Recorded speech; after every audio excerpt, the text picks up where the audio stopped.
Patrios. Poios.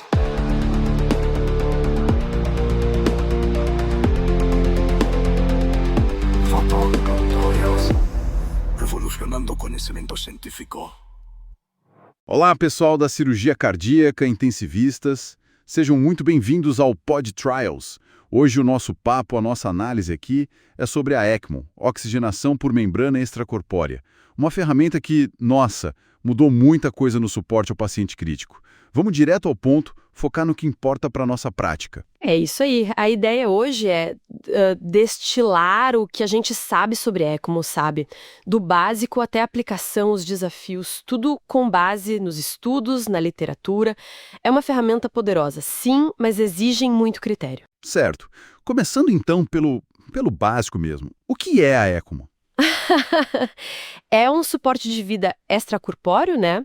Temporário, para quando o coração ou o pulmão falham de forma grave e não respondem ao tratamento normal. A ideia é meio que dar um descanso para o órgão, é isso? Exatamente. É permitir que o órgão, seja o pulmão, seja o coração, ou ambos, possam se recuperar. O princípio é simples conceitualmente. A gente drena o sangue venoso do paciente. Tira o sangue. Isso. Passa por um circuito que tem uma bomba e um oxigenador de membrana que funciona como um pulmão artificial, né? Remove o gás carbônico, adiciona o oxigênio e aí devolve esse sangue para o corpo. Entendi. E com isso a gente consegue, por exemplo, diminuir a agressão da ventilação mecânica no pulmão, a tal da VILI. Perfeito. Minimiza a vile ou, no caso do coração, reduz a sobrecarga, o esforço. Falando nesse circuito, quais são as peças-chave que a gente precisa ter em mente? Bom, a gente tem as cânulas, né, para tirar e devolver o sangue. Tem a bomba, que hoje em dia na UTI é quase sempre centrífuga. O oxigenador de membrana em si, que são feitos de materiais como polimetilpenteno, o PMP, que dura mais tempo. Mais durável, certo. Isso. Tem um trocador de calor para controlar a temperatura do paciente e, claro, monitores para a gente ver fluxo, pressão, tudo isso. E um ponto fundamental, precisa de anticoagulação contínua. Anticoagulação. Sempre o ponto delicado, né? Principalmente para nós no pós-operatório de cardíaca. Sem dúvida. Geralmente a gente usa heparina, né? E monitora de perto com o TTPA, ou às vezes o TCA, o tempo de coagulação ativado. O desafio é achar aquele equilíbrio, sabe? Evitar formar coágulo no circuito. Sem fazer o paciente sangrar horrores, principalmente no sítio cirúrgico. Exatamente. É uma linha tênue. O coagulograma completo também ajuda a gente a entender melhor o cenário e ajustar a dose. E a gente ouve falar muito de ECMO-VV e ECMO-VA. Quais são as diferenças na prática? Para que serve cada uma? Ótima pergunta. A ECMO veno-venosa, a VV, ela dá suporte só respiratório. O coração do paciente precisa estar funcionando razoavelmente bem. A gente tira sangue venoso, oxigena e devolve venoso também. Ou seja, o oxigenador fica em série com o pulmão do paciente? Isso. A indicação clássica é a SARA grave, a síndrome da angústia respiratória aguda. Como a gente viu muito na Covid-19, né? O objetivo é o descanso pulmonar, deixar o pulmão quieto com ventilação bem protetora. A canulação típica é femoral para drenar e jugular para devolver, ou às vezes com uma canula só de duplo lúmen. Tá, e a VA? A veno-arterial. Aí a história é outra. A ECMO-VA dá suporte para o coração e para o pulmão. Ela assume as duas funções. O sangue venoso é drenado, oxigenado e devolvido numa artéria. Pode ser a femoral, axilar ou até centralmente, direto na aorta. Ah, então essa é para o choque cardiogênico. Exato. Choque cardiogênico refratário, falência cardíaca depois de uma cirurgia cardíaca que não recupera, miocardite fulminante. Ou até como ponte, né? Para esperar um transplante ou um dispositivo de assistência ventricular, um DAV. O foco aqui é o suporte hemodinâmico. Para nós cirurgiões, é super importante não misturar ECMO com a nossa velha conhecida CEC, a circulação extracorpórea da sala de cirurgia. Quais as diferenças cruciais? Fundamental essa distinção. São tecnologias parecidas, mas com propósitos e durações bem diferentes. A SEC dura horas. O objetivo é parar o coração para operar. A ECMO dura dias, às vezes semanas. O O objetivo é dar suporte enquanto o órgão recupera. A canulação também muda, né? Sim, na CEC é quase sempre central, no tórax aberto.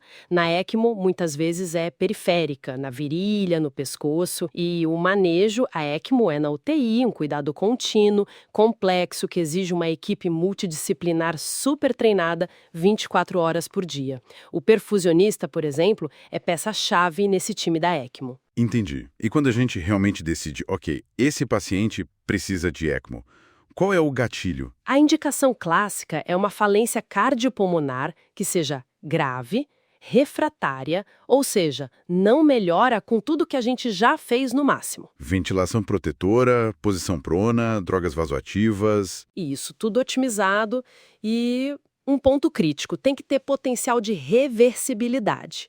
Não adianta colocar em ECMO se a condição de base não tem perspectiva de melhora.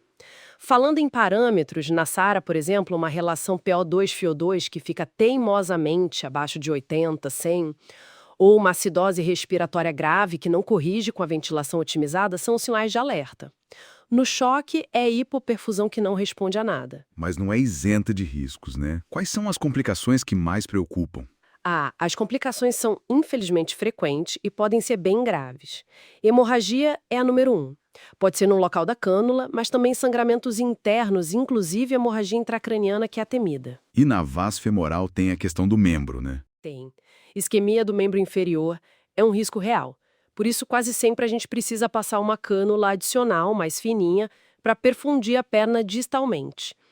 Além disso, tem risco de infecção, que aumenta com o tempo de uso, complicações neurológicas como AVC, convulsão, lesão renal aguda é comum e, claro, falhas no próprio circuito, na bomba, no oxigenador. A vigilância tem que ser constante. É uma terapia de altíssimo risco também. E como está a situação da ECMO aqui no Brasil? O acesso é fácil? Olha, a realidade é complexa. A gente tem, sim, centros de excelência, vários ligados à ELSO, que é a organização internacional, mas eles são muito concentrados, principalmente nas grandes capitais e no setor privado. O acesso pelo SUS é bem mais restrito. São poucos os centros habilitados para fazer ECMO pelo SUS no país. Isso gera uma desigualdade grande, imagino. Enorme. E o custo é muito, muito elevado. Falamos de dezenas de milhares de reais só com o kit de ECMO, os materiais descartáveis, fora todo o custo da UTI, da equipe. É um impacto orçamentário gigantesco. Inclusive a Conitec, que avalia tecnologias para o SUS, já teve um parecer inicial desfavorável para incorporar ECMO de forma ampla para a SARA viral, justamente por causa do custo, da complexidade dessas barreiras de acesso e equidade. Entendi. Então, resumindo, é uma terapia de resgate fantástica, poderosa, mas extremamente complexa, cara, de alto risco, para casos muito bem selecionados e que precisam ser tratados em centros com muita experiência e estrutura. Exatamente. É uma ponte. Uma ponte para recuperação ou, em alguns casos, para uma decisão sobre o próximo passo, como um transplante. Não é a cura em si. Fica então a reflexão final para a nossa comunidade. Pensando na evolução da tecnologia, mas também na necessidade de acesso mais justo, como que nós, cirurgiões cardíacos, intensivistas, perfusionistas, podemos colaborar para otimizar o uso da ECMO, seja na indicação pós-cardiotomia, no manejo das complicações ou até nessa discussão maior sobre acesso e treinamento no Brasil? É uma pergunta fundamental. Exige muita discussão, colaboração entre especialidades e, claro, planejamento estratégico e investimento. Com certeza. Bom, foi um papo excelente. Um abraço, turma, e até a próxima análise aprofundada aqui no Pod Trials. Pods, Trials, revolucionando o conhecimento científico. EOS, Trials, revolucionando o conhecimento científico. EOS, Trials, revolucionando o conhecimento científico. EOS, Trials, revolucionando o conhecimento científico. Bem-vindos ao Pod Trials. Que bom ter audiência conosco novamente para mais uma conversa. No nosso último encontro, a gente começou a explorar o universo da ECMO, né? Hoje a ideia é ir mais direto ao ponto, fazer uma revisão focada, bem prática, pensando naqueles detalhes para a prova. Isso mesmo. Vamos tentar organizar as ideias, sabe? Os fundamentos da ECMO. Para quem indicar, como é que o circuito funciona direitinho. o desafio da anticoagulação, né, com os valores de referência, e, claro, o manejo do paciente, incluindo a ventilação na SARA, um guia rápido, assim, bem essencial. Perfeito. Então vamos lá. Começando pelo começo. Quem, afinal, precisa de ECMO?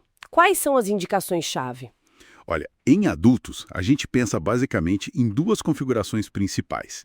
A venovenosa, que a gente chama de viver, e a venoarterial, a VA. VV e VA. Ok. A ECMO VV ela é a escolha para insuficiência respiratória grave, aquela que não responde ao tratamento que a gente já tentou. O exemplo clássico é a SARA, né? A Síndrome do Desconforto Respiratório Agudo. Certo, a SARA. A gente indica quando, mesmo com a ventilação mecânica otimizada, o paciente continua com hipoxemia muito grave. Aquela relação PaO2-FiO2 bem baixa, sabe? Que mede a oxigenação. Uhum. Ou então se ele tem hipercapnia com acidose que a gente não consegue controlar, ou até sinais de lesão pelo ventilador, o barotrauma. Uma complacência pulmonar muito baixa, tipo abaixo de 20 ml sem H2O, também entra. E um ponto importante, a VV não dá suporte para o coração, tá? É só pulmão. Entendido. Só pulmão. E a venoarterial, a VA, quando ela entra em cena? Então, a ECMO-VA é para quando o problema principal é o coração mesmo. Choque cardiogênico que não melhora com nada. Ah tá, tipo, pensa assim, em situações pós-parada cardíaca que a gente chama de ECPR, ou depois de uma cirurgia cardíaca muito grande, uma miocardite daquelas fulminantes, ou um infarto complicado. Aí a ECMO-VA dá suporte para os dois, coração e pulmões. O ideal é indicar antes que tudo comece a falhar, né? Antes da falência de múltiplos órgãos. Faz sentido. Ah, e não podemos esquecer da ECMO neonatal, claro. Para os recém-nascidos com falha cardiorrespiratória grave. Pode ser por SARA neonatal, aspiração de mecônio, hipertensão pulmonar, hérnia diafragmática, sepse, enfim, várias causas, incluindo cardiopatias. Ok, indicações claras. Agora, essa máquina, como ela funciona na prática? Me conta dos componentes essenciais do circuito. Olha, o circuito é uma peça de engenharia, né? A gente tem as cânulas, uma ou mais vão drenar o sangue venoso do paciente, é o acesso, e outra ou outras devolvem o sangue já oxigenado, que é o retorno. E o tamanho delas importa, né? Muito. O calibre, que a gente mede em French, é crucial para o fluxo ser adequado. Aí esse sangue vai para uma bomba, que hoje em dia é quase sempre centrífuga. Ela que impulsiona o sangue. A gente fica de olho na pressão antes da bomba para ela não sugar demais, sabe? Para não dar problema. Ah, claro, para não ter hemólise e essas coisas. Exato. E o coração do sistema é a membrana oxigenadora. É o pulmão artificial. Ali acontece a troca. Oxigênio entra, CO2 sai. E como controla essa troca? A gente controla a saída do CO2 ajustando o fluxo de gás que varre a membrana, o famoso sweep gas. Se a diferença de pressão através da membrana começa a subir muito, pode ser sinal de coágulo ali. E tem também um trocador de calor, para manter a temperatura do paciente estável, na normotermia. Uau! Imagino a monitorização disso tudo. Deve ser constante. Com certeza. A gente monitora pressões em vários pontos, o fluxo de sangue, a saturação de oxigênio, antes e depois da membrana. Na VA, por exemplo, a saturação venosa, a SVO2, a gente quer acima de 70% para indicar que está chegando oxigênio para os tecidos. E tem o detector de bolhas, essencial para a segurança, para evitar embolia gasosa. Falando em segurança e desafios. Anticoagulação. Esse é sempre um ponto crítico na ECMO, certo? Como achar o equilíbrio? É o grande nó, né? Precisa evitar coágulo no circuito, mas isso aumenta o risco de sangramento do paciente. O padrão é usar a heparina não fracionada, a HNF. E como monitora isso? A monitorização é a chave. A gente usa o tempo de coagulação ativado, o TCA. É um teste rápido feito ali do lado do leito. O alvo geralmente fica entre 180 e 210 segundos, mas isso varia um pouco. Outro teste é o tempo de tromboplastina parcial ativado, o TTPA. O alvo sugerido é entre 60 e 90 segundos, mas assim, em paciente crítico ele pode ser menos confiável, sabe? Sim, ouvi falar disso. E o anti-chá, ele tá ganhando mais espaço? Tá sim. Muitos centros preferem um ensaio antifator chá para monitorar HNF hoje em dia. O alvo que a gente usa de referência, vindo de dados fora da ECMO, é entre 0,35 e 0,67 UML. Entendi. Então ajusta a heparina para ficar nesses alvos. Exatamente. E se o paciente começa a sangrar muito, a gente pode ter que reduzir ou até parar a heparina por um tempo. Mas aí tem que ficar de olho no circuito o tempo todo. Às vezes, a gente usa antifibrinolíticos, tipo ácido tranexâmico, em casos específicos. Ok, anticoagulação ajustada. E o manejo do paciente em si? Especialmente na SARA, com a ECMO VV. Qual a estratégia para os pulmões dele? Na ECMO VV para SARA, o conceito-chave é repouso pulmonar. A ideia é proteger o pulmão ao máximo. Proteger como? A gente reduz drasticamente os parâmetros do ventilador, usa volumes correntes bem baixinhos, ajusta a PEP, aquela pressão no final da expiração, só o suficiente para manter o pulmão aberto, sabe? E usa o mínimo de oxigênio possível na mistura, a FiO2 mais baixa que der. A ECMO faz o trabalho pesado da troca gasosa. Isso permite que o pulmão descanse e tente se recuperar, minimizando a lesão que o próprio ventilador pode causar, a vile. E como a gente sabe que está melhorando? Um bom sinal é a melhora da complacência pulmonar. Se ela começar a subir, passar de uns 15, 20 ml centímetro H2O, é um bom indicativo. Fora isso, a monitorização geral continua firme. Eletrocardiograma, pressão arterial invasiva na VA, a gente quer uma pressão arterial média PAN acima de 65 ml/Gh, oximetria de pulso. Na ECMO VA femoral, a gente usa também o NIRS, a espectroscopia, para checar a perfusão da perna. O alvo é acima de 50% a 60%. E o ecocardiograma é fundamental. Para que exatamente o eco? Para avaliar a função do coração, ver se as cânulas estão no lugar certo e, na VA, um ponto crítico. Ver se não está tendo distensão do ventrículo esquerdo. Além dos exames de laboratório frequentes, claro, incluindo a hemoglobina livre no plasma a cada 6 horas, para ver se não está tendo hemólise. O alvo é bem baixo, 0,05 grama por litro. E a sedação? E as complicações que podem acontecer? Bom, a sedação e analgesia a gente ajusta para manter o paciente confortável e seguro, evitar que ele fique agitado, né? Mas sempre tentando reduzir quando dá para poder avaliar a parte neurológica. Quanto às complicações, olha, as mais temidas são sangramento e trombose, seja no circuito ou no próprio paciente. Mas tem outras: hemólise, infecções, isquemia do membro, especialmente na veia femoral, por isso a gente usa uma cânula extra para perfundir a perna. Pode ter distensão do ventrículo esquerdo na VA, como eu falei, e recirculação na VV, quando o sangue oxigenado volta direto para a cânula de drenagem. E claro, tem as emergências do circuito: falha da bomba, entrada de ar, vazamento, a cânula sair do lugar, tem que ter um kit de emergência pronto. Ufa! Realmente, um resumo bem denso, mas super prático. Essencial para quem está estudando para a prova. A ideia foi essa. Esperamos que essa visão geral ajude a fixar os conceitos-chave. A prática do dia a dia tem mais detalhes, claro, mas dominar esses pilares é fundamental. Talvez um ponto interessante para se pensar é como essa tecnologia da ECMO não para, né? Está sempre evoluindo, buscando circuitos melhores, mais seguros, para diminuir cada vez mais esses riscos todos que a gente comentou. Excelente ponto para a gente terminar. Muito obrigada pela companhia em mais este Pod Trials. Um abraço, turma, e até a próxima. Pod Trials, revolucionando o conhecimento científico.